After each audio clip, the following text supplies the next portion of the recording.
Welcome to the Slop Temple. We pray this video helps. In this video, I will show how to make egg rice at home.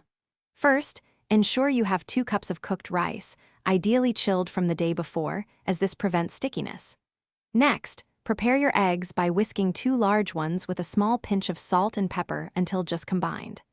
Finally, finely chop 1/4 of an onion and 2 cloves of garlic. These aromatics will build a delicious flavor base for your dish. Now, let's get cooking. Heat about 1 tablespoon of your preferred cooking oil in a large pan or wok over medium-high heat. Once hot, pour in your whisked eggs and quickly scramble them until they are just set but still soft. Remove the cooked eggs from the pan and set them aside for later. In the same pan, add the chopped onion and garlic, sautéing them for about 1 minute until they become fragrant. It's time to bring everything together for that perfect egg rice.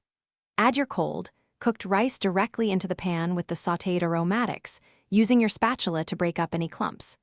Pour in 1 tablespoon of soy sauce and 1/2 teaspoon of sesame oil, then stir everything thoroughly to coat the rice evenly. Finally, reintroduce the scrambled eggs, gently folding them into the rice mixture until well distributed. To finish, continue cooking the egg rice for another 2 to 3 minutes, stirring occasionally, allowing some of the rice grains to get slightly crispy. This adds a wonderful texture. Garnish your delicious homemade egg rice with some freshly chopped green onions for a burst of color and a fresh, mild onion flavor. Don't forget to check the description below for a link to the Owala water bottle and other great deals to keep you hydrated and happy. Enjoy your meal. Thanks for watching. Consider subscribing if we helped you.